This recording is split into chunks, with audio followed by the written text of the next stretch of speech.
Namaste. On behalf of Chairperson Usharani Manne and a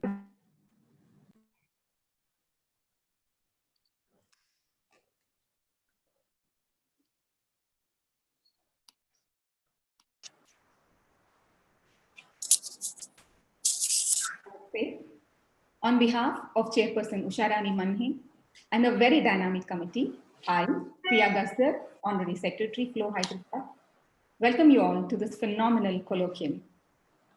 Health systems in India and across the world are facing multiple challenges today, calling for a fundamental rethink of the way health services, products, and systems are organized and managed.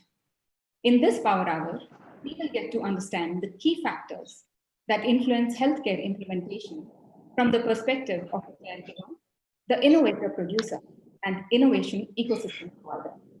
But first, FLO member Simran Chabra will pay obeisance to Ma Saraswati, the goddess of learning. Namaste. Sharadindo Samakare Parbrahma Swarupini Vasara Pithanili Saraswati Namastute.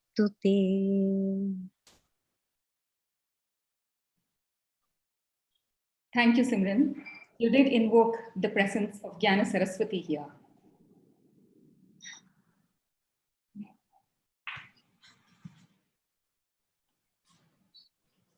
Deepam Sarvatamovaham. All the darkness can be removed by lighting a lamp. I request our chairperson, Usharani Manne, to light the auspicious lamp.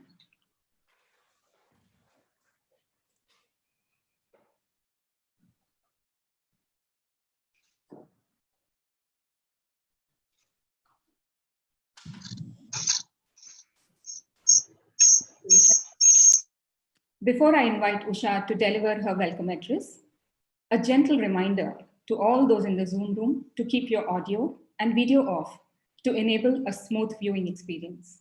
Over to Usha to deliver the welcome address.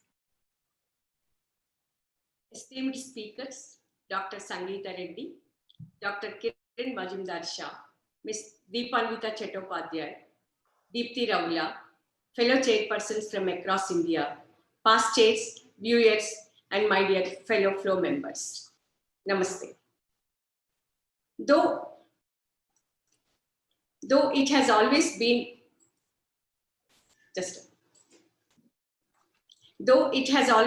important, health has never been on top of our mind so consistently for so long.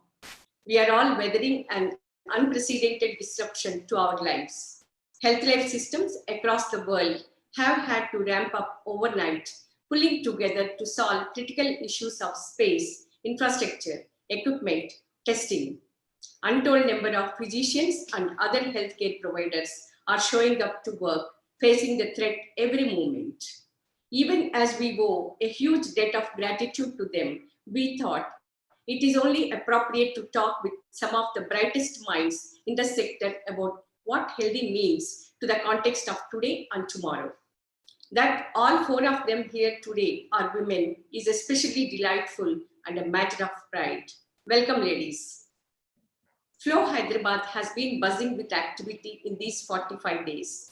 In pursuit of our endeavor to engage you with powerful ideas, we brought you eminent personalities who shared with us their thoughts on channeling our emotions positively, exercising our personal freedom without an apology, nurturing sustainable organizations, and the future of luxury and role of Make in India. We also had an enriching session about how seamlessly yoga and dance coalesce. Ahead in this month are an interactive knowledge lab for how to strive and thrive in business for solopreneurs and creativepreneurs by Lipika Sood, and another hands-on artisan-guided workshop on Madhubani art. Being interactive sessions, both these will have limited entry for 60 members on first-come, first-served basis. Please register with FLO office soon as you receive the communication. Given the topicality and the widely felt need for it, we are planning to spark a dialogue on mental health awareness by launching a year-long campaign on it at a panel discussion between leading personalities from around the world. This will be on July 24th. Do mark your calendars for this wide palette of curated experiences. Coming to our social outreach efforts, the Agri Empowerment team had a fruitful meeting with about 200 women of the farmer producer organizations of Anantagiri and Ramalingeshwara Millet Farmers Association at Mominpet village, Vikarabad district. The district rural development officer, district project manager, and Mandal Praja Parishad members were also present.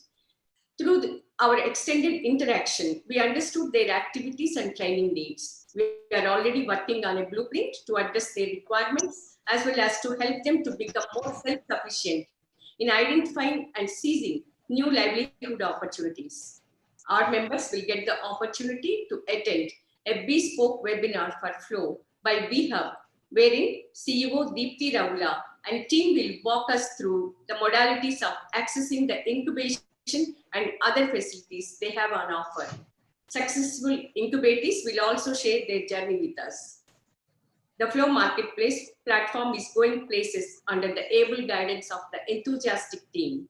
Congratulations, team lead Gunjan Sindhi and members Neetu Surana, Nirmala Jabak, Shraddha Golecha, and Sujita Chityala. Keep the great work. You all must have received and read the e-newsletter, What's the Buzz, for May 2020. Hope you like the new look that the Outcome team put together. This is a time unlike any we have seen before, and one I hope we will not see again in our lifetime. But what is life without few challenges? At FLO, we have not let COVID deter us. Yes, the physical meetings are not there, but technology has made keeping pace easily. So, dear members, you will continue to enjoy all the benefits and experiences like before, without leaving the comfort of your favorite armchair. All you need to do is make sure your membership is renewed and your access to our programs stay intact. We have had 70% renewal so far, urging the other 30% to hurry and do it too. I'm thrilled that in these 45 days, we have accepted 68 new members into the FLO family. We already have more applications in the pipeline. This only reiterates the credibility of FLO. I would like to thank each of our illustrious guest speakers today for taking time off from their incredibly busy schedules to be here with us this afternoon. Dr. Sangeeta Reddy's contribution as the leader of India's pioneering integrated healthcare provider and now as president of FICCI is outstanding. Dr. Kiran Majumdar Shah has not only built India's finest and most robust biopharma company, but championed the cause of affordable innovation with single-minded zeal. To Ms. Deepalmita Chattopadhyaya goes the credit of giving India its first life science research park and more recently a hardware product incubator and makerspace. It will be interesting to hear from them the challenges and learnings from the current crisis and how it can provide a critical opportunity for us to understand the underpinnings of a large-scale transformative change. Now, Priya will introduce the speakers. Thank you. Thank you, Usha. The personalities on stage need no introduction.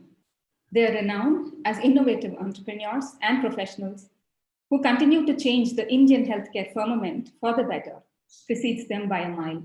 And yet, very audaciously, I will attempt just that. Dr. Sangeeta Reddy is Joint Managing Director of Apollo Hospitals Enterprise Limited, Asia's largest and most trusted healthcare group. Currently, she is the President of the Federation of Indian Chambers of Commerce and Industry, FICCI. She is actively engaged in policy making with governments and industry bodies. One of her initiatives, Apollo Reach, aims to build a string of secondary care hospitals in rural areas across India. Dr. Sangeeta Reddy is also chairman at Apollo Knowledge, an education initiative focused on shaping healthcare human capital for tomorrow. She also leads Apollo Philanthropy, an umbrella entity encompassing Sahi, Cure, and the Billion Hearts Beating Foundation. Amongst several others, she received the Best Female Healthcare Award from the Indian Medical Association, the International Women Entrepreneur 2019 Award from the IVET Foundation, and the Healthcare Transformation Leaders Award at the Healthcare in Today's Digital India. Kiran Mazumdar-Shaw, Executive Chairperson Biocon Limited, is a pioneering biotech entrepreneur, a healthcare visionary, a global influencer, and a passionate philanthropist. She has scripted a hugely successful entrepreneurial story by building Biocon, an innovation-led global pharmaceuticals enterprise which has made outstanding contributions to life sciences and research, drawing global respect for India. Her philanthropic initiative, the Mazumdar-Shaw Medical Center, aims to create a sustainable, affordable cancer care model. Kiran has received several coveted awards, honors, and titles, both national and international, in recognition of her inspiring achievements. These include the Padma Bhushan and the Padma Shri, and France and Australia's highest civilian awards. Deepanvita Chattopadhyay, Chairman and CEO of IKP Knowledge Park, is responsible for developing the first life science research park in India and establishing a sustainable innovation cluster around it. She pioneered and is the president of a hardware product incubator and makerspace, IKP Eden, to fuel the maker movement in India. She is a member of several leading life science and research institutions and national and state government committees, contributing in the areas of policy development around innovation and public health. On the personal front, Deepanvita is the founder chairman of Support Elders, a company that brings to the elderly a sustainable ecosystem by providing all-inclusive support in the comfort of their own homes. Our moderator for today, Deepti Raula, is the first CEO of VHUB, a Government of Telangana initiative, a first of its kind incubator aimed to promote entrepreneurship among women. Deepti is an electronics engineer by profession and passion. She has 15 years of experience working in USA with Palm, Nokia, Qualcomm, among others, in RF communication roles. She joined the Government of Telangana as a Joint Director for Electronics in 2016 and was appointed as CEO of VHUB since its inception in 2017. She envisions to create a work environment that is gender blind and construct economic independence as a tool for empowerment. She is a strong proponent of girls in STEM and women in decision-making spaces. Over now to Deepti Raula to start the session. Good afternoon, everyone. Priya, thank you so much for the very warm introduction. Dr. Shaw, Ms. Deepanvita, and also Ms. Sangeeta Reddy, real pleasure meeting you again, but virtually. So very briefly, we have about 5 questions for that is actually being deliberated by all the panelists and the team, and we will go through them. And given the paucity of time, I'd like to request that we actually make sure that we go through these questions so that we have a lot of engagement and learnings and a lot more opportunities for the audience to engage as well. So whenever you're ready, we can just get started. Can we get started, madam? Deepti, your voice is very low. Can you please? Yes. Is it louder now? Yes. Yeah. Oh, okay. So I will be louder then. Yes. Sorry, to interrupt you. Mrs. Sangeeta Reddy has not yet joined. I think you can start conversing with Kiranji and yes. Thank you, Usha, for letting me know. Yes. So, Dr. Shaw, Ms. Chattopadhyay, can we start? Whenever you are ready, we'll get started. Sure. Perfect. Dr. Shaw, amazing. Congratulations for winning the EY Entrepreneur of the Year award. And as always, super proud and happy from my own living room, seeing you win the award, because it's always a pleasure hearing you speak. And I'm so happy that I actually am able to ask you questions that I wanted to ask for a while. So, Ms. Shaw, for an engineer like me, for somebody who's away and not really in tune with the biotech and pharma industry, how did you manage to make it look so welcoming and understandable, even for somebody as away from the industry as me? So can you just let us know, how did you actually make it happen? Well, Deepti, it's lovely to see you again, even though in this virtual, way.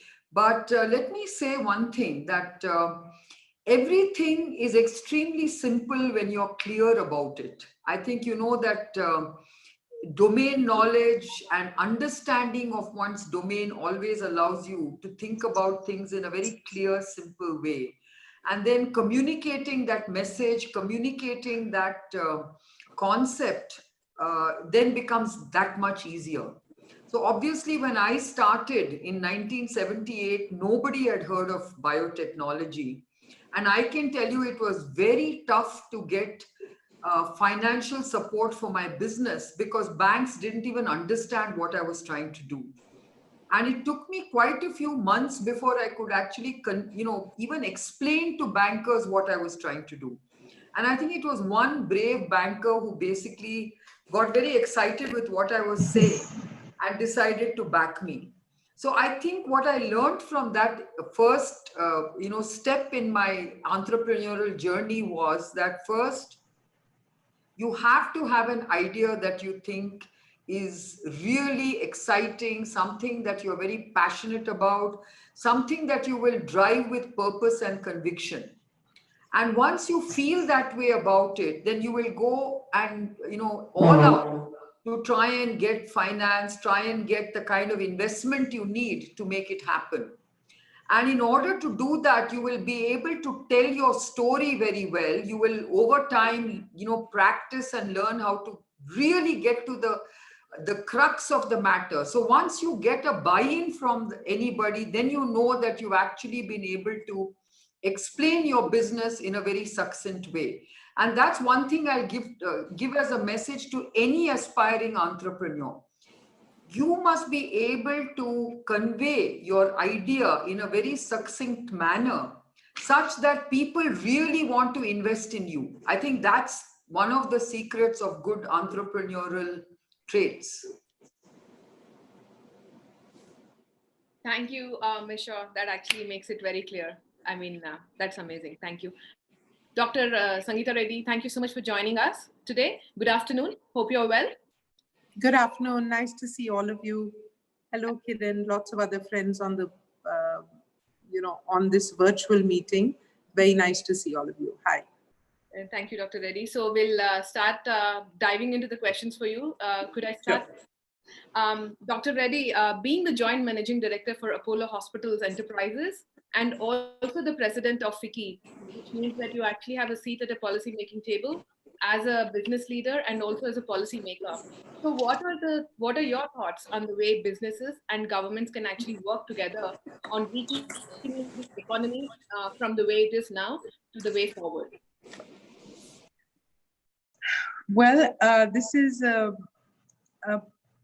question that could encompass like your whole meeting, but I think it's very simplistically put.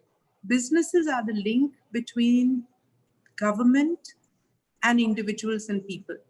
So the economy comes alive because of capacity creation and services and manufacturing by businesses.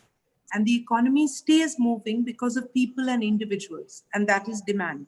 So when you've been hearing on television, demand stimulation, etc., it's all about people having adequate money and the sentiment to go out and start buying. Whether you're buying in terms of, going back to the beauty parlor or buying a new outfit, or whether you're deciding to, save your household budgets and people are spending on dal chawal. And recently even Swiggy said that while people were ordering from Swiggy, all their treats happened only on a weekend. So this is a typical case of people conserving cash. So it's about having money and the sentiment to spend. And businesses are really the link between the business and people and the creators of the economy. And there are multiple levers in between. So being in FICCI, what it allows us to do is analyze policy, understand the levers which enable business, and the fact of what are these levers which can enable things to move or to enhance the pace at which it's going. So that's really what this is all about. Perfect. Thank you, Dr. Reddy. And as you rightly said, it is going to be a conversation. If we talk about entrepreneurs and businesses coming together, it's going to be a different conversation. So thank you so much for that, Dr. Mr. Chattopadhyay. So it's such a pleasure speaking with you. And one of the things that always amazed me whenever I heard of you or I read about you and I met you is that you were one of the first women in the innovation space. And you were actually one of the first people in the space of biotech, which was actually a blue seas area when you started out. You built IKP over the past 2 decades, creating a platform for spurring innovation in the sciences and the biotechnology space. Could you briefly walk us through your journey and what have your learnings been in this path? Thank you, Deepti. I must tell you, I'm not the first woman in biotech in India. Is always Kiran. Kiran? Yeah, I was thinking that as well. Oh my God, Kiran sitting here. If she was not here, she would have thought she would have called me. By this time, I would have received a call. No. I'm here so I can apologize to Kiran and tell you that, okay, in the science park and incubator space, yes, but not in the biotech space. And no one can take that from Kiran. Okay, so coming back, yes, 20 years back when we started, it was actually ICICI. I was working with ICICI, and the idea, then Chairman Mr. Vagul and some of his close associates like Ashok Ganguly, Dr. Mashelkar, who was DG CSIR, and Dr. Balamanian from the Bay Area, they all came together and felt that the ecosystem has to be leveraged better. And what better to do is than put up a science park and incubator. It started with a science park. And I must tell you what Bala told me, and Kiran, you know Bala well. So Bala told me, Deepanita, we are sculpting fog. There is no precedence in India. So you have to start designing something. All of our thoughts have to put into an artistic manifestation that will become your knowledge park. So it has to be really something absolutely beautiful and new, and with all your passion and heart, you have to build something. And I still remember Bala's guidance and how Mr. Vagul, Dr. Mashelkar, Dr. Ashok Ganguly, Bala, all of them guided us through this 20 years journey. First few, and government of Telangana, I have to say, then government of Andhra Pradesh gave us 200 acres of land. Deepti, you know about it. And this was absolutely fantastic because we could build a science park at scale. I think we need to do things at scale in India. We cannot build small pilots, and that's why we really need larger science parks. I'll give you an idea. Out of if you look at the number of incubators, according to our Startup India website, there are about 611 incubators, about 127 accelerators. There are only a dozen science parks. So we need many more science and technology parks and biotech parks. So now we have about 600, more than 620, about 620 startups that we have nurtured over time, and about 45 large companies. So it's been a fantastic journey. I would end here and we will take it as a conversation. Yes.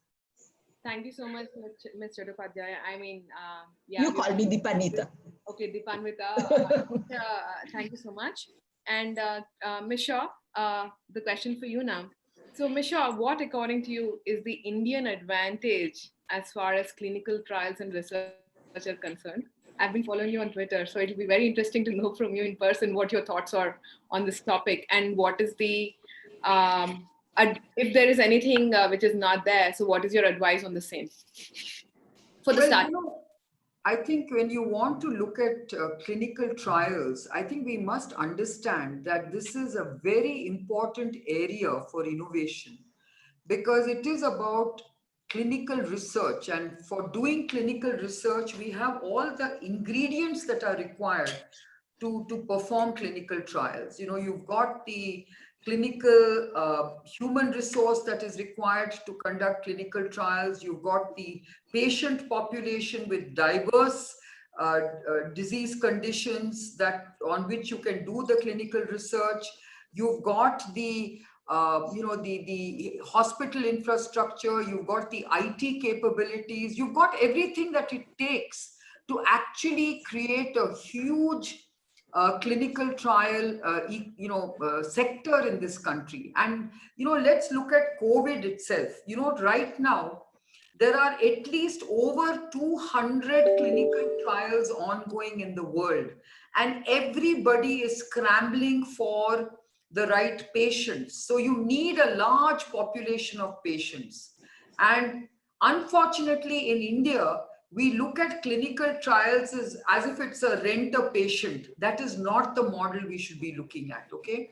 Everyone wants to know how much are you going to pay per patient. I find it very sad. I find it very tragic when you have these kind of discussions. I think the most important thing that we need to look at is how do we build the reliability and the credibility of running a very, very reliable clinical trial. Today, if India is looked at as a very credible clinical trial destination, then I think this is a huge opportunity for India. But then it requires meticulous attention to detail. The way you collect data, the way you capture data, the way you record data, all this becomes very important. But the beauty is you're creating a huge sector, because you need medical writers, you need clinical research assistants, you need investigators who are doctors themselves. You need so many different elements of conducting clinical trials that I think it becomes very, very big and important a sector for India to do. It's a huge job creator, it's a huge value driver, and it creates innovation at the end of it all, because you're trying to, and it creates a very strong experimental environment and an ecosystem in India, because if you start conducting clinical trials on new drugs, new molecules, new therapies, new regimens, then you become a very innovative country. See, today, I think if you look at what we did to ourselves, 10 years ago, when we banned clinical trials, it was because we were treating the sector as if it was rent a patient. And when you do that, you are exploiting patients for sure, because you're selling patients, and that's not the way you have to do clinical trials. So I think what we need to focus on is in the clinical research part of things. People must be interested in researching new concepts, new therapies, new drugs.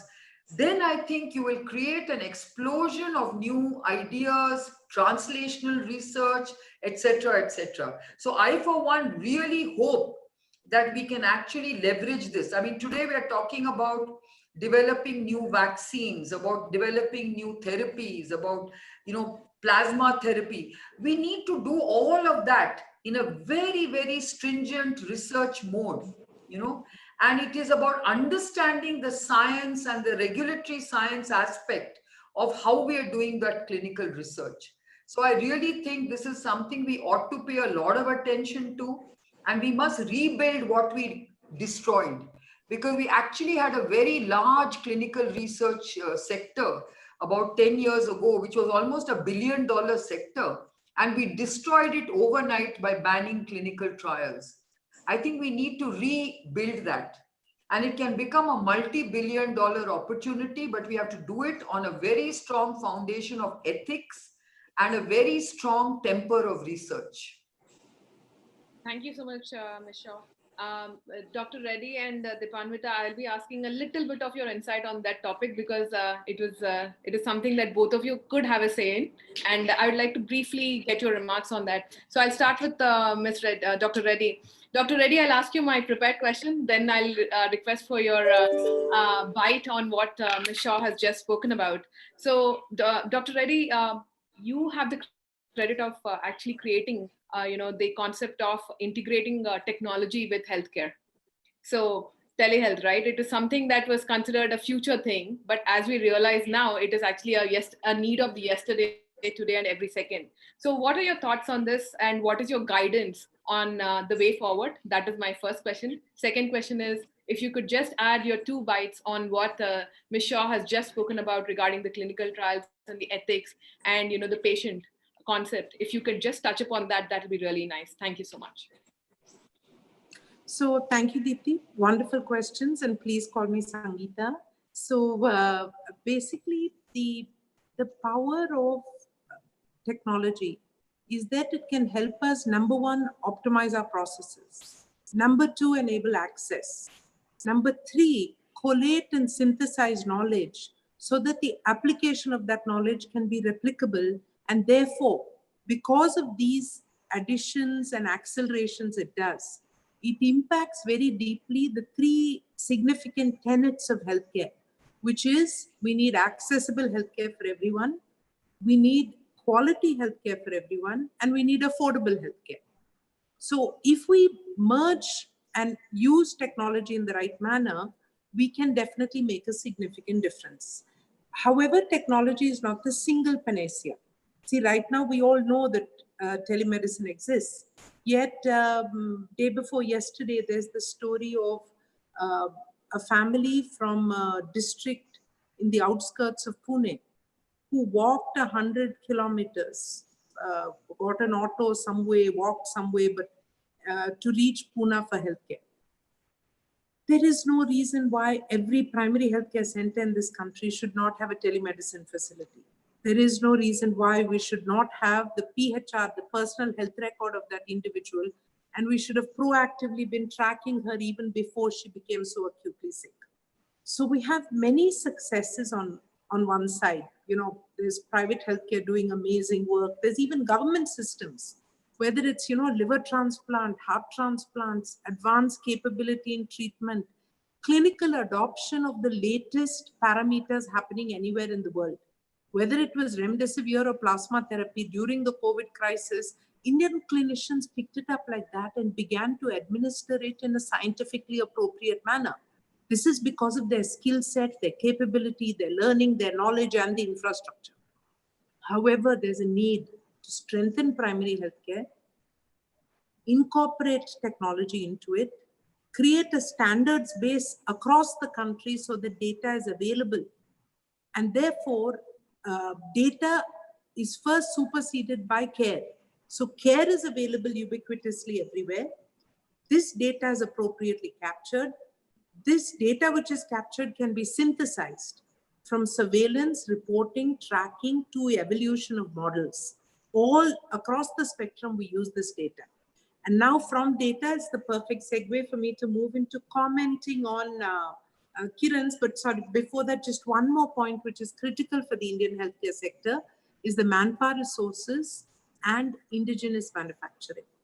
We need to bring down our material costs further, strengthen our pharmaceutical chain so that we don't have dependencies on APIs, and enhance our doctors, nurses, paramedics. Finally, evolve all this into a system which is win-win. I'm going to stop at this because I know we're running out of time on this one, but we have to evolve this into a system which is win-win, which removes the artificial boundaries of public and private. The patient does not care. He should be able to move seamlessly across the system, and we should use technology to enable this transmission across the ecosystem. Like you can go from a public sector bank to a Google Pay to a private environment. Similar thing can happen to a high degree in healthcare. And I'm all for more clinical trials, scientific trials, appropriate framework, and using the data to enhance trials. Thank you, Ms. Sangeeta Garu. Thank you so much. Yeah.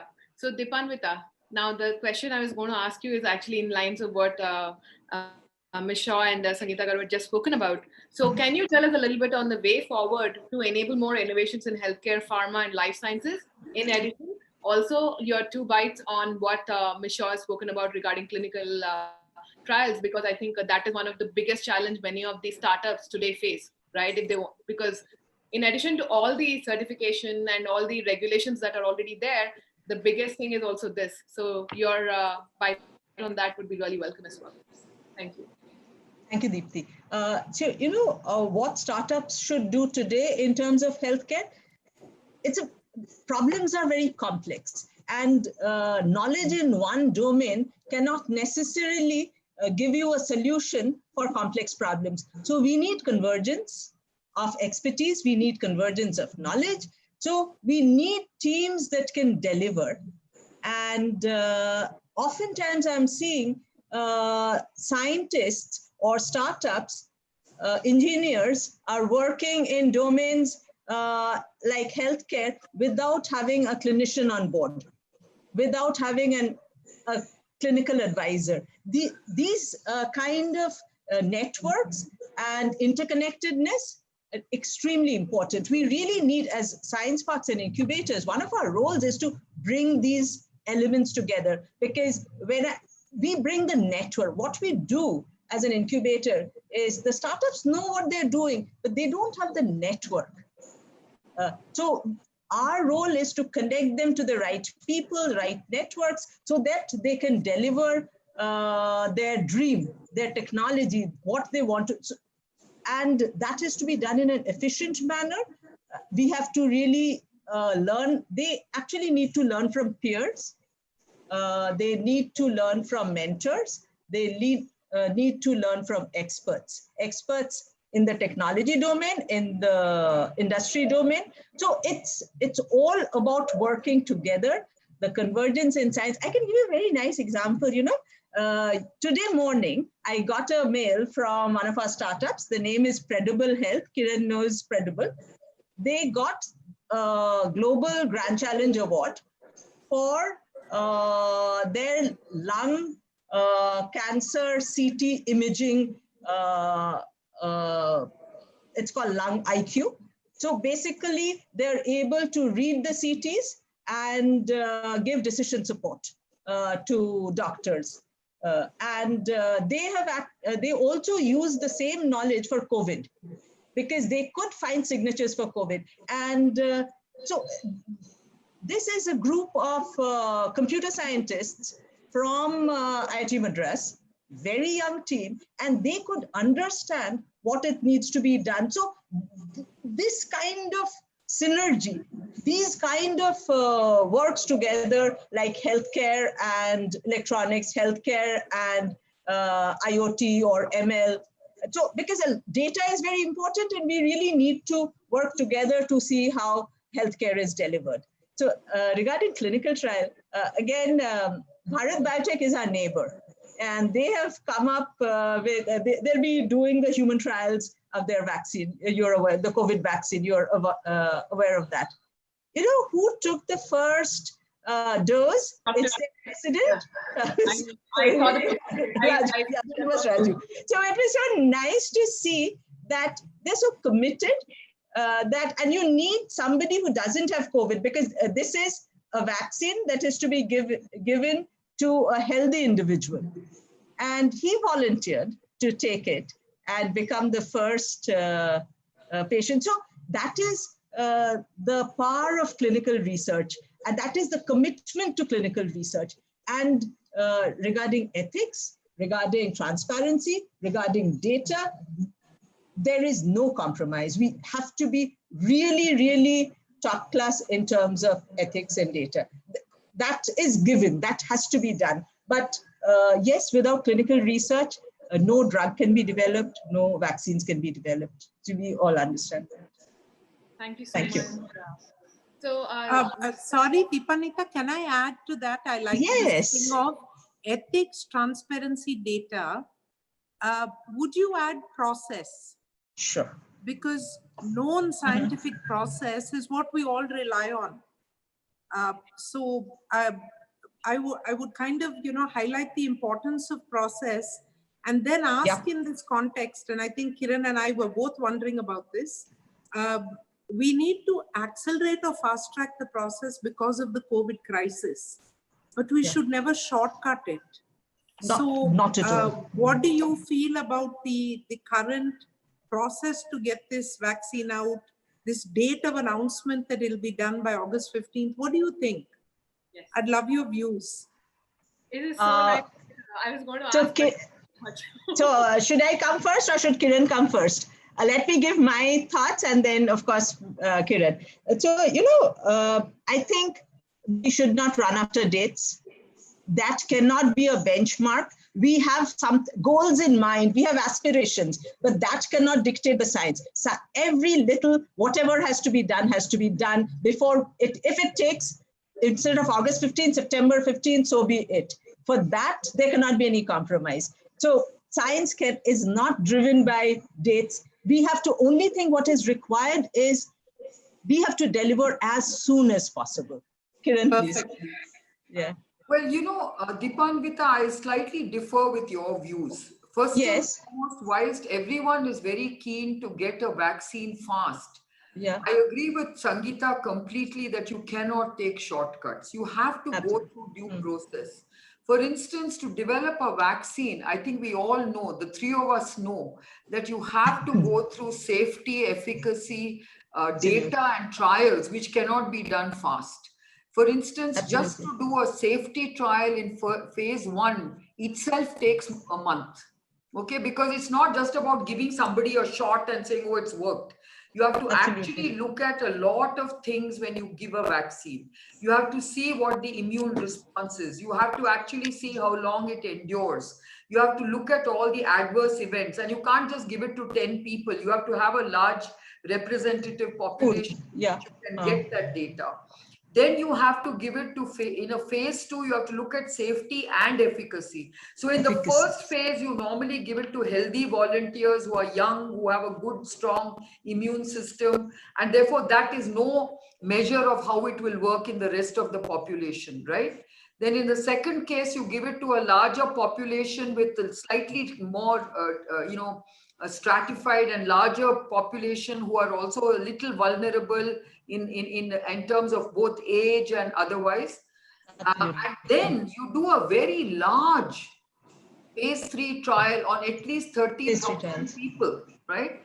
How can you do all of that in 1 month, right? So I think that is a concern from us. It's not about whether dates should never be chosen, but equally, I don't think you should be, you should be driven by a sort of a time-bound thing. You should be driven by safety and efficacy. So be it. If you find earlier readouts, then that actually shortens the time.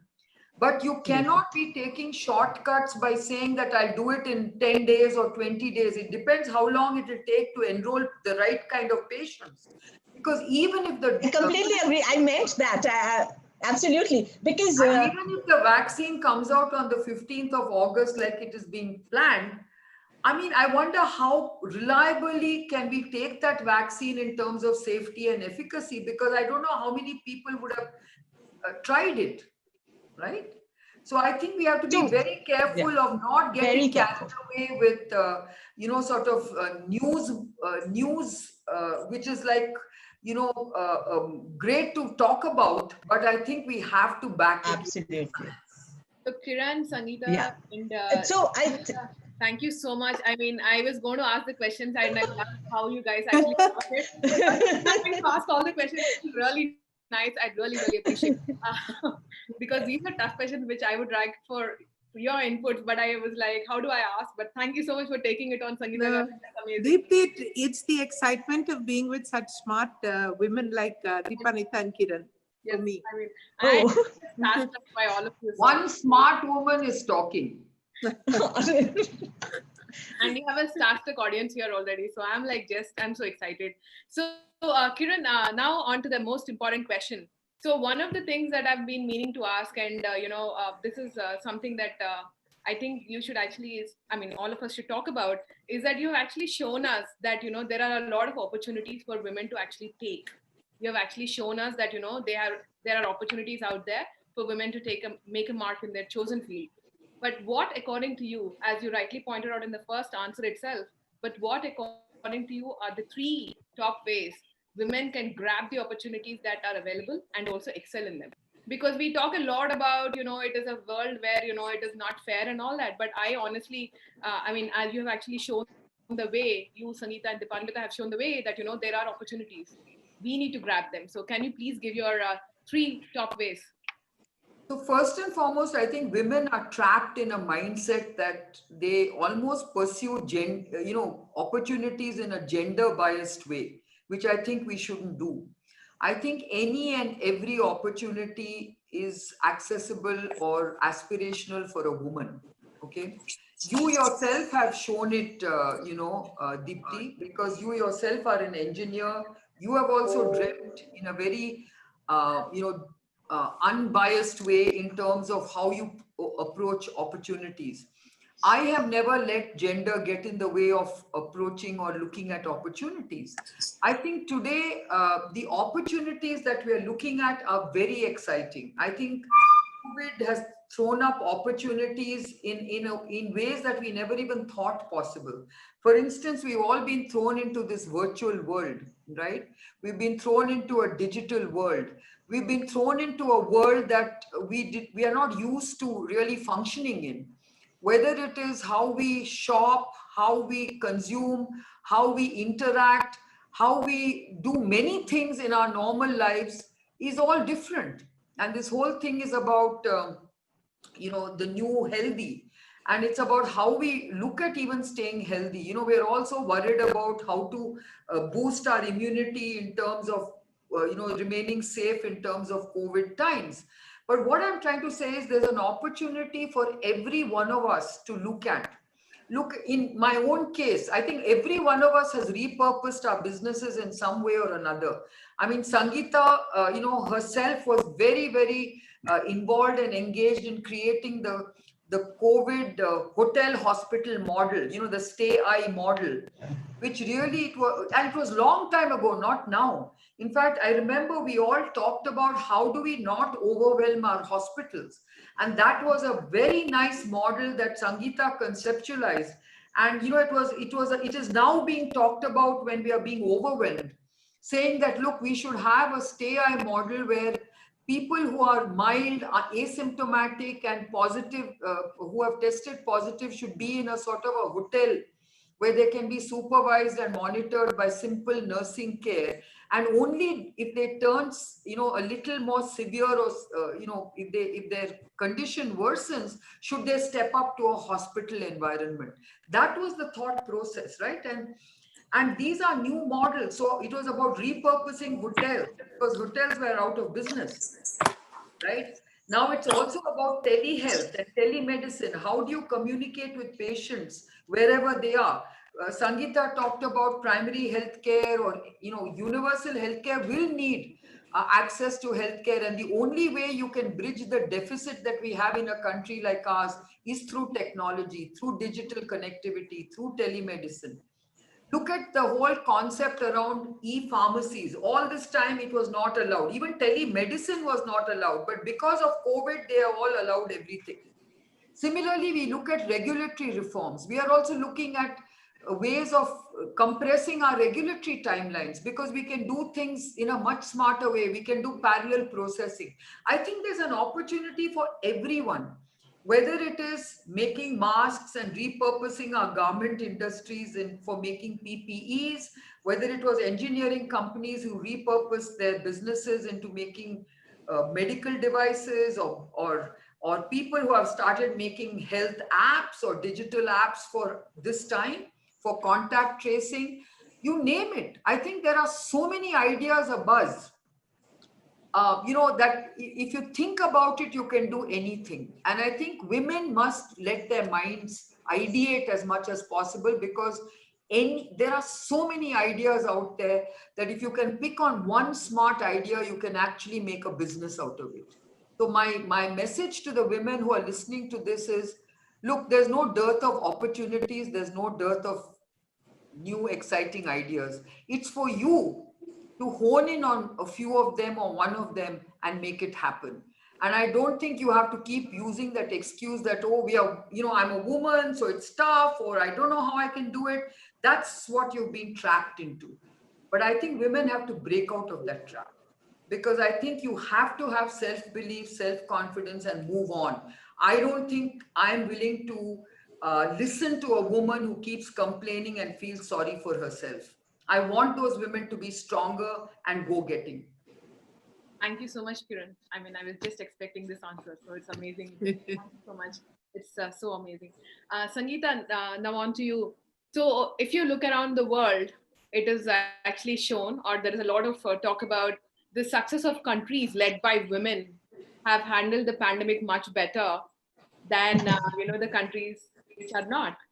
Example, US. So what are your thoughts on on this, and congratulations on the very, very cool idea of hotels to hospitals.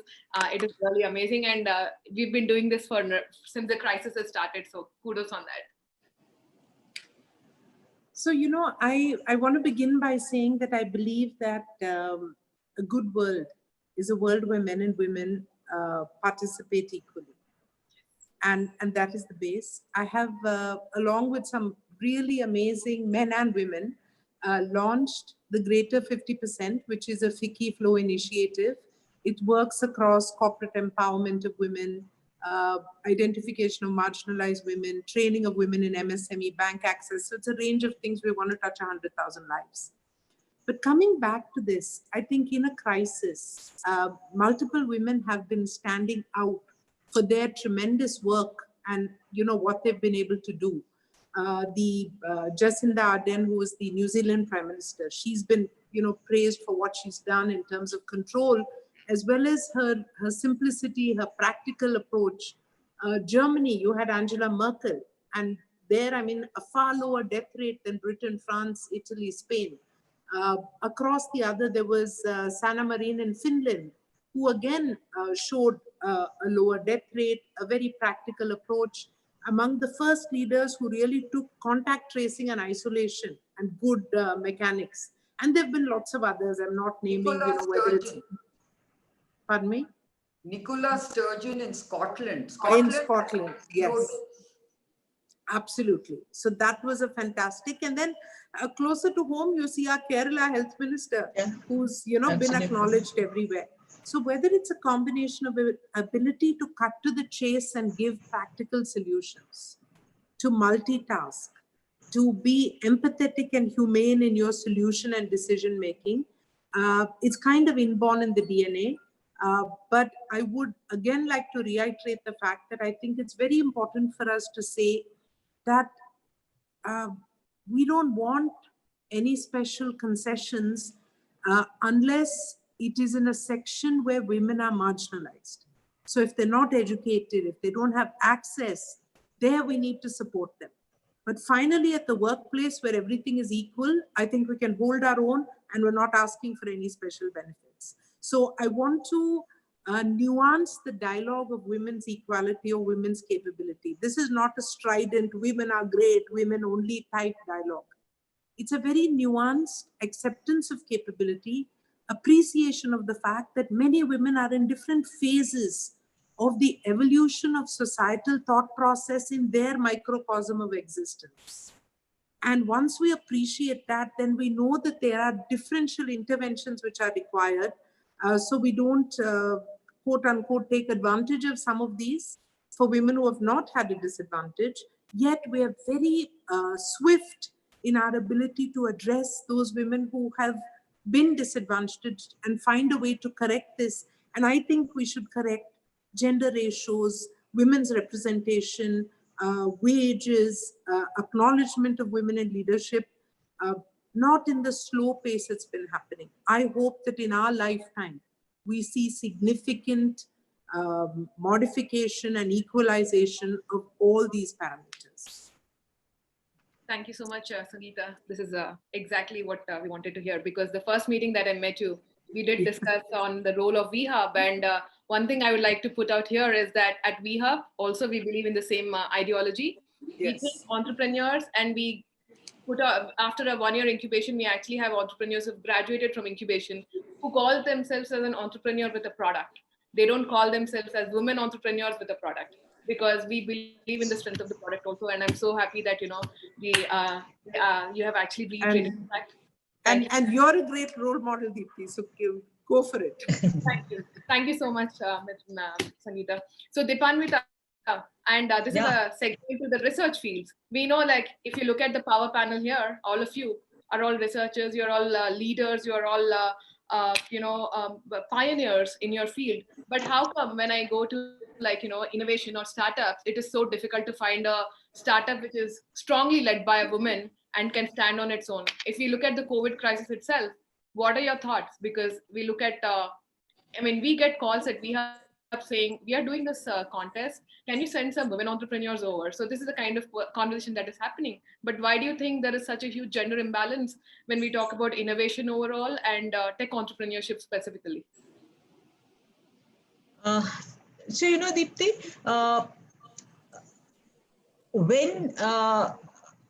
if you look at STEM, science and technology, engineering, management, the science graduates are much less. If you look at right from the age of 10 or 12, people have been told, women have been told that you have to adjust for A and adjust for B and adjust for C. It is a life where you need to get adjusted in various situations. I have seen women not wanting to take up math. And mathematics is such a beautiful, such an interesting subject. They feel that they do not feel comfortable with math and physics, which I think we at the school level, physics and maths have to become much more, because these make you rational. And I think we really need to get into education when we are talking of STEM and why women's presence is not there. But coming to tech, if we are, like what Sangeeta said, we feel that we are very advantaged. So if merit is considered, then probably there'll be more women. There are these old clubs, old boys clubs, because if you look at venture capital, how many VCs are led by women, and how many, and I've had discussions with several women VCs, and there's always a question of, we are not seeing enough role models, we are not seeing enough people coming in. And I think our role, like Sangeeta's role, Kiran's role, and Kiran does it all the time, I think women need to see success breeds success. There has to be that sense of, yes, we can do it. There was an INSEAD study of, I think, about 1,000 corporates, and it's not just entrepreneurship, it's about corporates. And they looked at presence of women in mid-management and senior management. In all areas, women did equal or better than men, except for one thing, which is called the vision thing. The paper is called the vision thing. Women are thought not to be visionary. And the deep down question was two. One is, women, when they talk of vision, they include everyone's views. Then it doesn't remain the vision of that person. It becomes the vision of the entire committee.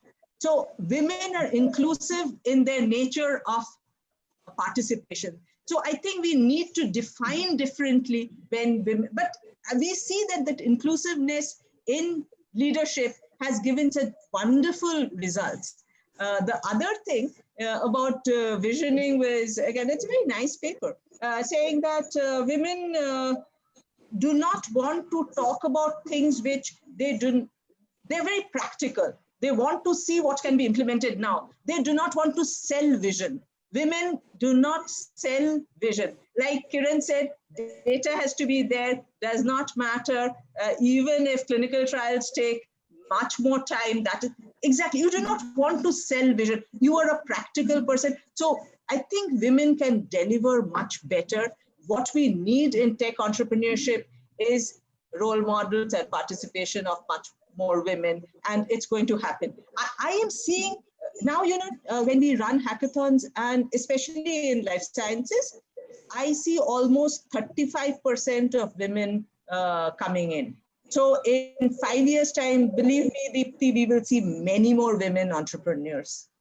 I hope so. We have the same mission. Yes. Thank you so much, Dipanvita. And one thing we have to add here, I forgot to ask you this question. So Dipanvita, one thing is that as an incubator at WeHub, what we've done is we have a childcare area. We also have cribs, movable cribs. We have a mother's room. We have all these space. So what do you think, again, coming back to innovation, right? So what do you think are these workplace mechanisms needed to bring more women into entrepreneurship also? Or are they just like garnishing? Yes, Mishra. I just wanted to say this work from home model that has come out in COVID times going to get many more women very Many, comfortable many. Yes. pursue careers, because I think that's always been one of the challenges that women have faced in terms of a 24/7 work routine, which is not possible. But this actually has now opened the segue for women to actually have this, what they call the home life balance, where a lot of companies today are looking at shortening their weeks and allowing people to work from home for a few days a week. Yes. And I think this is ideally suited for women. Absolutely. So, if I can interject here, what I'm hearing today, and maybe Kiran and Sangeeta, you can also say, companies today are looking at giving flexi times, just not work from home. And maybe like Europe, we will have 2 or 3 contracts that an individual can work for. You can work for 2 or 3 companies. That's not allowed today. But in Europe, that's a done thing. And I was hearing from a CEO of a large tech company, probably that's going to come in there considering these things. So there, again, a lot more women's participation would come in. Lovely. So I have 6 more questions, but I've been told that the time's up. So I would like to get some parting remarks. I have so many more questions, but let's keep it at 6 for now. But so parting remarks, we'll start with Ms. Shaw. Could you please let us know what is your message or a parting remark for all the audience here? And again, it is gender agnostic remark, if I may. So I just think, this is a surreal time. We are going through some really unforeseen and unpredictable kind of times. And I think we as women have to show our strength of mind, our inclusive, traits, I think, which are very important at this time. Empathy is so important at this time. And I think, to take off where Sangeeta talked about women leaders in the world who have actually shown that empathy, shown that caring, inclusiveness, and used a lot of common sense to deal with the pandemic. And I think that's what I think women should draw their courage from. There are so many role models today in the world in terms of women in leadership roles who have really shown the way, that I think they ought to, get a lot of confidence and courage from these very difficult times. And one of the things I'd like all the women to really work towards, there's a fear psychosis in our society that has set in, saying that, it is so scary that life will be absolutely impossible until, everything disappears. And we all know that it's going to take a long time for this to really blow over. But as women, I think we need to show confidence and courage to our families. And I would really like the women to really focus on that empathy, that fortitude and courage to really give to their families, saying, look, whatever happens, we will overcome it. Let's, make sure that we all don't get drowned by fear. So that's really what I want. And of course, in this, there, as I mentioned, I think if anyone has aspirational, dreams, then I think this is the time to go for it, because you're not going to get this kind of an opportunity again to think of new ideas and ideas which are so gender agnostic. Thank you, Kiran. Dr. Reddy. So, when you want to talk to a group of women, there is so much to say and to share. But first, let me get the COVID messaging out of the way. And that is, stay safe, continue to maintain, the sanitize, the mask, social distancing. I have one more messaging, which is really help your family prepare, because this is so pervasive. So don't get into a panic when it happens. Sit down together and say, there's a likelihood, however careful we are, and this is going to be our plan. Shall we test? Have we done immunity? What is our isolation strategy? Where should we go? Talk to your hospital or your provider earlier. Please plan earlier so that you don't go into panic mode.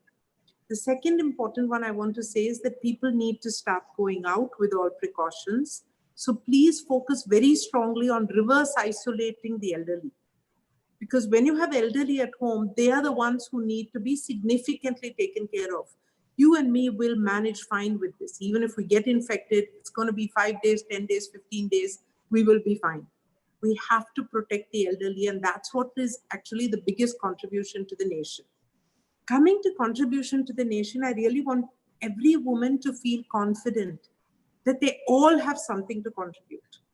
And it's not about building an amazing business like Kiran or, this thing. It's about your role in making a better society, an equal society, of society having a voice and the courage to speak up, of identifying the value systems and bringing up children who appreciate those value systems, and not about a cynical saying, nothing's going to change, let me become scarcity mentality, survive some manner. Please let us as a culture and as India stay rooted in these value systems and be open, be secular, be supportive, appreciate culture and art. And I completely respect science, and I want girls and all kids to be strong in STEM, but I want them to have an equal appreciation of the beautiful things in life, because ultimately that's what gives it meaning. And this doesn't mean you have to spend a bunch of money, but even a single flower has beauty. And we should not, in this fear and this rat race, forget that perception of beauty. The final thing, that I want to say is that let everyone have the courage to pursue their dreams. And when your dreams have been realized to a degree, please reach out and help the next woman. Because that mentorship, that reaching out is one of the things which I think will in the long run give us the maximum satisfaction. So whether you do it, the Greater 50% has a mentorship framework, and I'd really request all of you to go into that. See if you can just sign up to be a mentor for someone. Give somebody the courage to say, go ahead, you're on the right track. Whatever it is that you do, even if it's, encourage your household staff to have a savings account, or to have financial independence, or the courage to have a decision making, to open their own bank account. Last 1 minute, the other day I was reviewing our online education vertical, and they were talking about the number of enquiries, which was 67% women, but the number of sign-ups, which were only 41% women.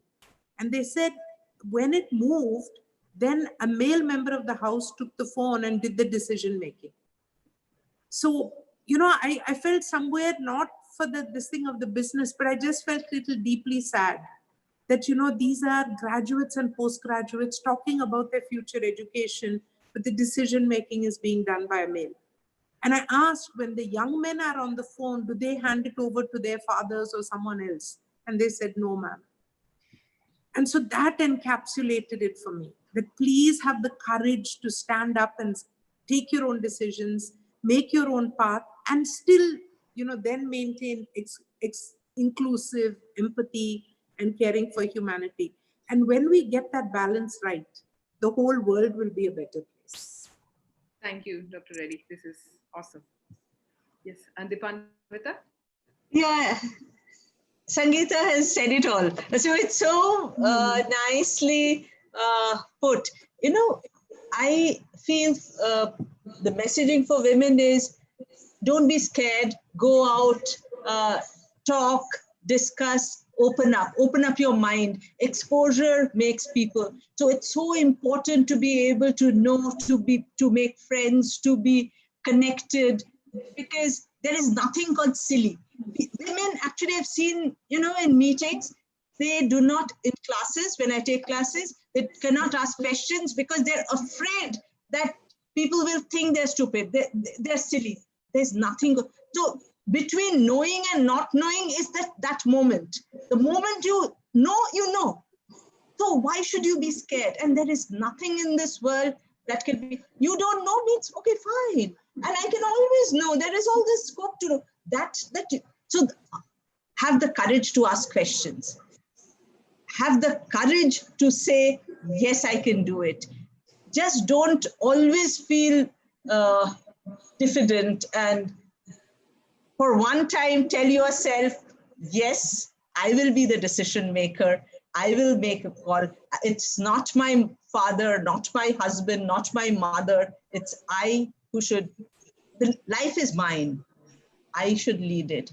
Even if I make a mistake, that's fine. I should be able to take. I can, that's why I talk to a lot of men in various forums, because they need to be guided too. They need to see women in the right role and right perspective, because men otherwise will always have this peculiar understanding, half understanding, that women have to be soft, women have to be told, women have to be guided. So I think we have a role to tell men, sorry, we know what we are doing.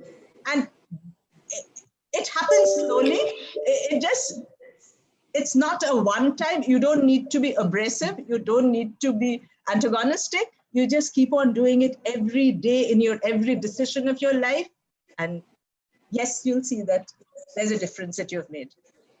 So thank you so much. And all of you, amazing.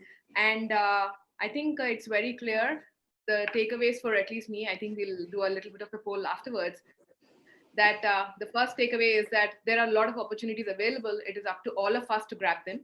So for that, all we need to do is research, be prepared, and most importantly, step up and ask for yourself, as Dipanvita and Sangeeta and Kiran said. The next thing is that with the current situation, be prepared, do not panic, and make sure that you're aware of what is available. And the most important thing for me to take away is that if you're in a position where you feel that you can be a mentor, please offer help to at least one person. And if you need help, please feel free to ask any of us for any help whatsoever. So that is the takeaway. Kiran, you wanted to say something? No, sorry. So now Thank you for clearing it so well. Thank you. Absolutely. Yeah. Nice job. Thank you. So now we are actually moving to some questions from the media, from the supporters of this webinar, and also there is some press here. So very quickly, we'll go over to our supporters. We'll start with Ms. Usharani Manne, who is the president for FLO Hyderabad. Madam, you wanted to ask a question of Ms. Dipanvita. Thank you, Sangeeta, Kiran, Dipanvita, and Deepti, for giving us such a comprehensive view of what an effective healthcare system should be all about. My question to you, Dipanvita, you are in a place where you see innovation every day. Are you seeing new digital technologies that are focusing on improving access to healthcare, especially in limited resources settings like India? Yes, I am. Actually, there are several, it's a large number of startups. Several actually puts a kind of a limit. I'm seeing working on various aspects and various facets of remote monitoring of health. It is point of care. Point of care has moved from hospital to home. Point of care is where the person is. So hospital may not be the place of treatment going forward. There would be other areas like home, office. There may be other areas of treatment. We really need, and that I'm seeing happening.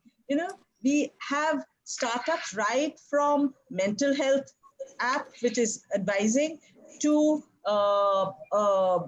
a solution like under mattress monitoring of health.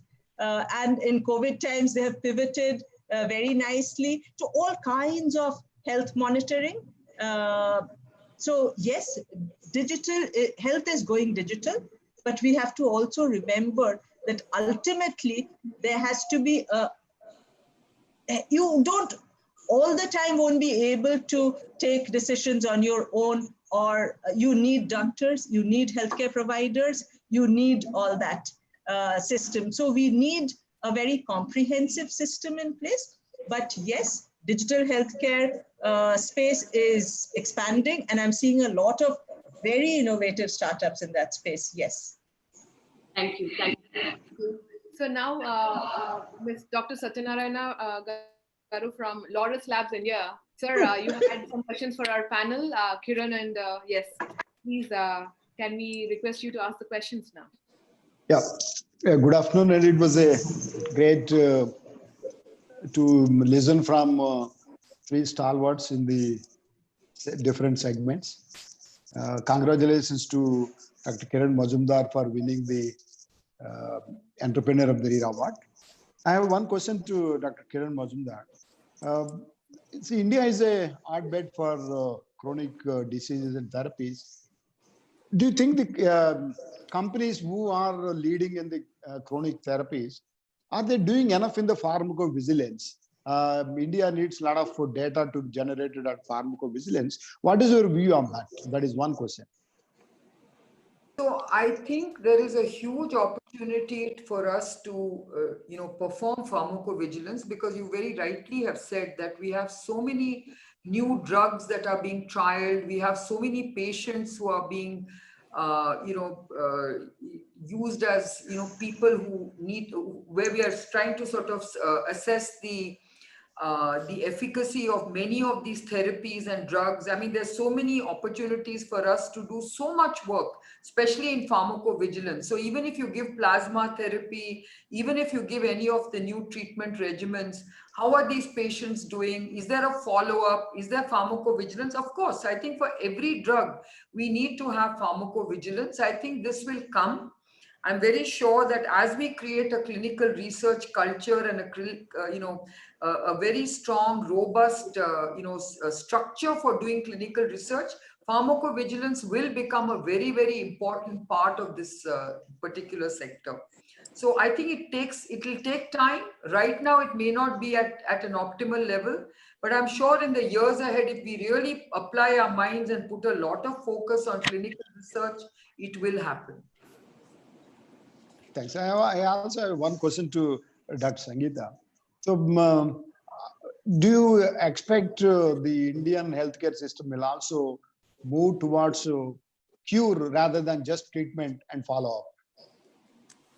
So in connection with COVID, I think, or actually in connection with everything, my hope is that we move to prevention even before. So we move to prevention. We move to medication compliance, so we minimize complications. We move to appropriate cures and appropriate follow-up. So this is the kind of framework of continuum of care, of science and evidence-based solutioning. I would also foresee in the future that there'll be a lot more holistic management of a patient. Whether it's alternate methodologies of medicine, or even the incorporation of health, wellness, fitness, all those into daily lives, and a more intrinsic appreciation of physiotherapy, the importance of diet, prevention, and most importantly is proactive monitoring of a patient, so that, I mean, in India, 72% of our cardiac patients, when they come to us, have more than 2 vessels blocked. We should have seen them before they blocked, that first vessel got blocked. The same is this thing for cancer. 62% of cancer patients come in stage 3 and stage 4. This is a breakdown of primary healthcare and the lack of appropriate screening and prevention. If we can correct this, the overall burden of disease will come down, and more importantly, the pain and suffering to individuals and family members will come down. So our ability to invest in a system which is proactive is something that I really look forward to. Thank you. Thank you, Dr. Satyanarayan Garu. Now, Ms. Uma Chiguru Patil has a question. So, Madam, can you please go ahead and ask the question of the panel? Thank you. Sangeeta. Hi, Uma. Hi. Thank you so much for being here. See, we already spoke about telemedicine and all. In this particular situation of COVID, how far it will be helpful, the limitations, the burdens, especially, not everyone, especially people of lower strata, can't afford to, get hospitalized and all. How far do you think it will be helpful? So, Uma, I think it's already been helpful and transformational. See, if you see the apps which have come where you can consult with a doctor on the phone, it's just exploded. We have at Apollo always had the infrastructure to do it. We took it up now. What used to be about 50 to 100 teleconsults a day have crossed 2,000. But then it's even more because we've had over 18 million people do the health risk scan. And then there's the Swast app, there's the Arogya Setu, and that use of technology in terms of zones and where not to go. So this technology, based on the fact that connectivity in India has been tremendous, the tele density and the knowledge of the mobile phone is outstanding in our population, and therefore healthcare should use this intrinsic connected infrastructure. Besides this, like Kiran spoke about Stay transformed from a hotel into a medically supervised isolation room because we put telemedicine in there. We connected by downloading an app. Every patient who's in Stay is connected to a medical call center. Every patient, we record their temperature, so we know earlier if somebody has a chance of sinking. What is happening in hospitals today are people are just rushing. The COVID itself gives you a little bit of advanced warning. So please start talking to a doctor when you have a throat pain or a fever, not when your oxygen saturation is going below 90. So using technology as an early warning symptom. Then moving the spectrum, using technology now in COVID, our ICU is connected to over 1,000 beds which are not inside Apollo through eICU. So these are things which are happening right now using technology. And then our ICU doctors became positive, and they became not the COVID. Actually, the COVID ward, we were very blessed because of all the PPEs, etc. We've had hardly any infections in the COVID ward of the medical staff. The other ICU doctors who were outside got community-acquired infection, but they continued to do eICU from home. The fantastic AI-enabled CT scan analytics. There is a COVID algorithm, and so we're using that. So in partnership with Zebra, an Israeli company, and Behold, we're giving our CT scan interpretation in seconds about their possible risk of COVID. So lots of examples, Uma, where technology has been transformational in enabling us to handle scale. See, always a great doctor is the best solution. But since we have a shortage of doctors and a shortage of time, it's important to incorporate technology into the solutioning. I'll stop here. I love technology. I can keep on talking. But thank you for the question. It's very critical for the future of India to strengthen our medical technology. Thank you, Sangeeta. Thank you so much. Thank you, Sangeeta. And thank you, Magaru. So very quickly, Kiran, I know, ma'am, you have a hard stop at 3:30. So there are two questions. First question is from the media. I'll just get the media question first. The question that they have is, how can India boost pharma exports while cutting dependence on China for raw materials? This is from the Financial Express. The question is from them. So I think, this dependence on China has been known for some time. And of course, Indian industry has been looking at reducing its dependence on many of the key starting materials and APIs for this particular, for the pharma sector. I think it'll, if you really sort of have a policy in place, and if you can actually start committing a planned approach to sort of replacing your dependence on Chinese imports, I think in a very short period of time, you will be able to, be self-reliant in terms of APIs, because we have all the capabilities. We were actually producing all of this a decade ago, and we basically surrendered all of this to China because of cost. Today, I think cost is not the kind of compulsion. It is really about making sure that your dependence is reduced. I still believe that you should not completely try and become 100% self-reliant, but you should be able to make these products yourself and then have the flexibility and the choice of outsourcing from multiple destinations. For any organization, as you know, a single source, dependence is always not a good strategy. And you do need multiple sources to be developed. And therefore, I would say that Indian companies ought to do that. apart from developing our own indigenous companies, we also need to multiple source many of our requirements in the pharmaceutical world. Thank you, Kiran. And I think And I have to leave because I've got the meeting, but it was great to be on this forum. And bye, Sangeeta, bye, Hey, Deepanita. see you, Kiran. Take care. And thanks a lot. Thank you, Kiran. Yeah. Thank you so much. So we will continue with the meeting. And now we have a question from Mr. Anvesh Manne, who from Polmon Group. Sir, you want to ask the question? Sure. Good afternoon. Dr. Reddy, thank you for sharing your views on the Indian healthcare industry. I'm always in awe of Apollo's ability to deliver cutting-edge healthcare treatments in India. I myself am a budding entrepreneur in the medical device sector. So I'd like to understand your views on what you think about how the medical device manufacturing industry in India can be, geared up to meet the requirements of the hospitals right now. Because currently, if you step into an Apollo, you don't see any Indian. Mostly, you don't see any Indian-made, medical devices. It's the Philips, GE, or one of these American companies or German companies. So, what is it that we're missing in the Indian manufacturing? So Anvesh, first, thanks for the question and for your dedication to a sector which needs help. I think that it's very important for all of you. This is a booming sector. I don't have the numbers of the size of the sector offhand, but I do know that last year's growth was upward of 67%. Right. We kind of have this reputation, but it's not factually true. We have a lot of Indian these things, and in fact, no, it's not this thing. Don't worry. I'm just saying factually. So Forus is a company that I actually helped work with.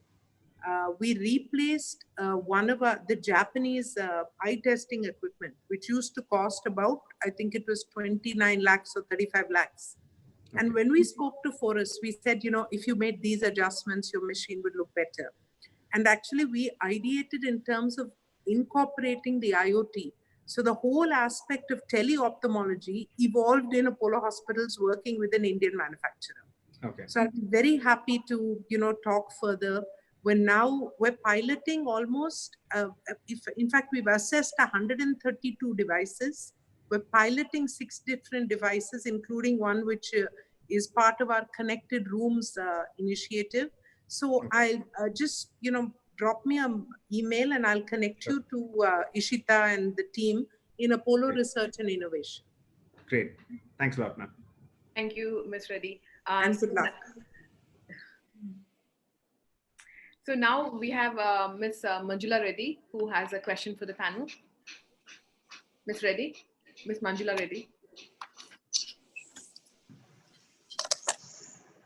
Yeah, hi, Sangeeta. It was just, hello, can you hear me? Yeah, Manju, go ahead. Yeah. We can hear you. Yeah. Can I request you all to take one member of FLO to guide them and in whatever you guys can? You didn't get it. I'm just saying, if either of you can take one FLO member to guide them in your respective fields to do something. So, Manju, one member is not enough. We want the whole of FLO. So this initiative, which is, which was launched, and I think you were in US during the launch, but the Greater 50 is about FICCI and FLO working together to bring more women into the workplace, to enhance leadership in women. Please connect with your FLO chair. We'll probably be doing a statewide launch with all the conveners. We have fantastic women working on it. There's Nivriti Rai of Intel. There's Vinita Bimbet from FLO. There's, lots of fantastic women on it. I can't even, and some outstanding men. So Ajit Ranganekar is heading up our resource initiative in this. Many partners, micro mentors from the US, United Nations, great places to work. So lots of exciting things happening. Please check out the website. Thank you. So, Ms. Sangeeta, we actually are also partnered on this, by the way, with you on the FLO initiative. And Manjula Reddy garu, one thing I would like to add is, I think Usha garu, you can actually speak. VHub and FLO are already collaborated, and I think that is the way. We have a lot of mentors. Ms. Reddy is on our board also. So we have a lot of mentors. So please approach us for any kind of help, whatever is needed. So Ms. Manna, you want to speak a little bit about this collaboration? I'll connect later. I'll talk. Thank you. So now we move on to the Vanilla has a question. I think, is she, Vanilla, would you like to ask the question?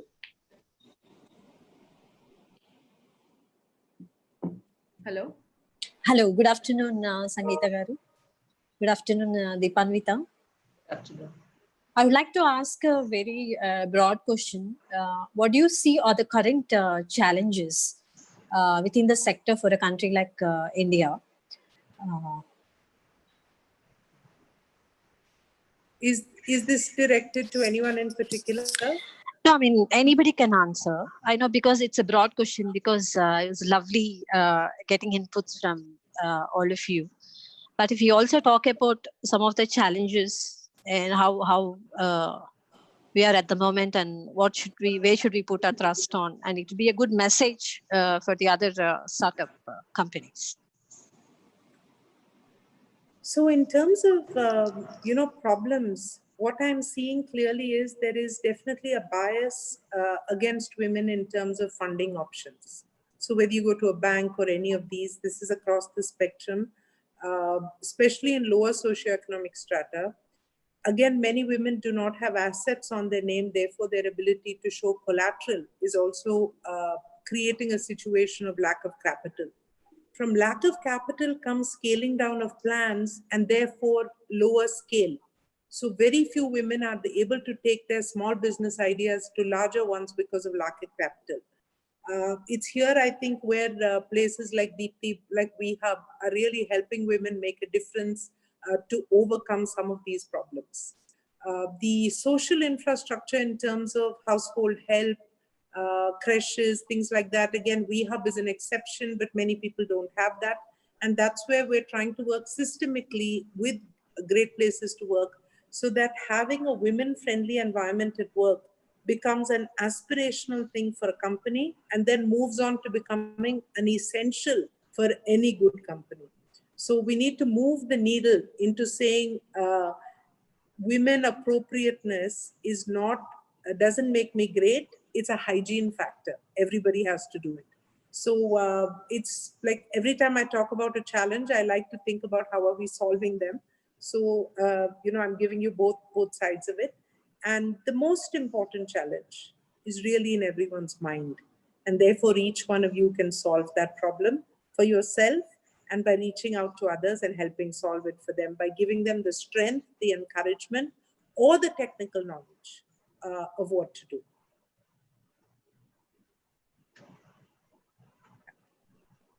Yeah, I just want to come in here. Veni, wanted to tell you, if you're looking at how we are seeing the healthcare sector and where startups are coming, drug development, drug discovery, these are very long drawn processes, and I'm not seeing so many startups. It is not possible for startups to come in at that stage, but medical devices is an area where we see a lot of new initiatives and startups. And it could be healthcare, it could be devices, it could be diagnostics, but there the gestation period is maybe 4 to 7 years. And so I'm seeing a lot of startups coming in that area. In case you need any particular help, we'll be most happy to take it offline and I'll call right now. Thank you, Vini. Thank you, Deepanvita. So now we move on to the questions from the media, and these are for Dr. Reddy and Deepanvita also. So first we have Swati Bharadwaj from Times of India. Ms. Bharadwaj, would you like to ask the question now? Is she there? Swati? Yes.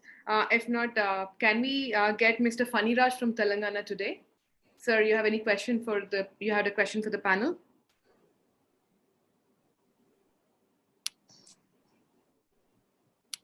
Dipti, I think you overshot time, so maybe your journalists have left. Shall we start wrapping up? Yeah, probably. I think, yeah, Priya, if you confirm, then I think we can just, I think we are over by 9 minutes. Yeah, I suppose so. So we'll, yeah. if you have questions, we can take them offline, like our speaker heard very graciously. Yes. Yeah. So can we now have Priya to actually take over from here? Thank you so much, Sangeeta and Dipanvita. As always, pleasure and inspiration seeing both of you. Very nice seeing you, and all the best. Beautifully done, and good luck, and stay safe to all the lovely women who are listening in. Thank you. Thank you so much. We'll take another 3-4 minutes of your time, and for all the self-service that our frontline warriors, especially from the healthcare system, are rendering, we owe a deep debt of gratitude to all of them. So on behalf of our guest speakers today, we are glad to make a small donation to United Way Hyderabad towards, you know, their healthcare kits.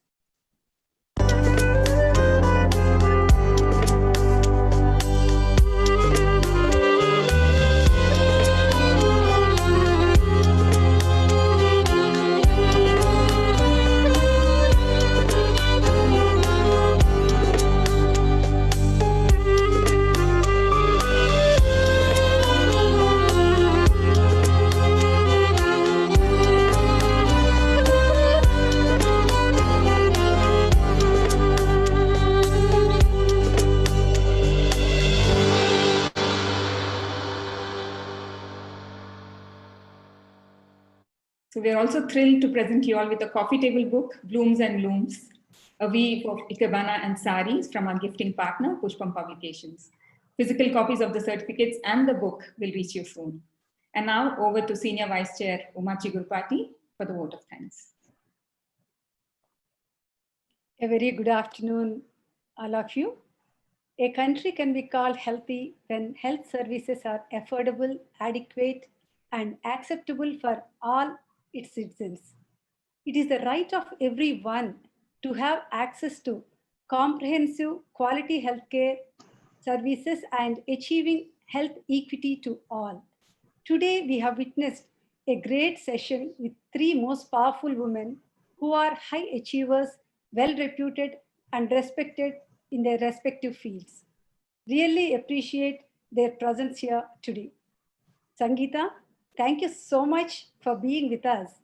I can understand as a prominent person in healthcare industry and also as the president of FICCI, representing the industry, how busy you are, and thanks a lot again for being with us today.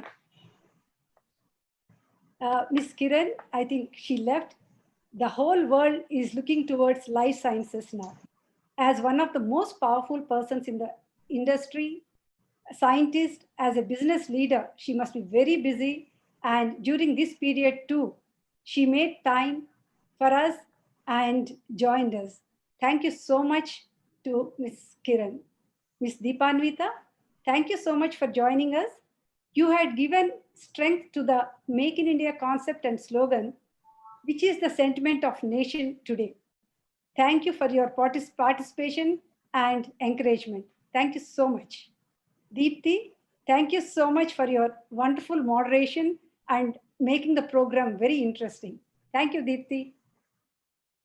My gratitude to all our sponsors from the pharma sector, Laurus Labs, Aurobindo Pharma, and Granules India for their support in organizing this program. I also thank Polmon Group, our gold sponsors, and RBC, our branding sponsors, and also gifting partners, Pushpam Publications. I congratulate and thank all my hardworking committee for bringing out this wonderful program and the IT team for all the support. Thank you all the past chairs, fellow FLO members of all the chapters, media, and all the viewers for being with us today. Before I end, like to mention the need of the hour is protecting ourselves and to give support and help to others, whether they are our neighbors, people in the community, or colleagues. Check how they are by calling them, talking to them, and assist them in their time of need. Thank you so much. stay safe and stay happy. Have a nice weekend. Namaste. Thank you, Uma. Thank you. Thank you so much. Thanks. All of us at the FLO back office can't thank you enough for encouraging us with your participation. It's your support that keeps us going. There's a lot more coming your way, members, in the next few weeks. Stay tuned to all our broadcasts on email, mobile, Facebook, and Instagram. Hope you have the FLO office on speed dial for assistance of any kind. And before I end, I will request IT team to once again play our sponsor slides.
Thank you. And thank you once again. Namaste. Thanks to all our guest speakers and our moderator, Deepti. Thank you so much to your offices for coordinating so proactively with us. Thank you so much. Namaste. Have a great weekend, all.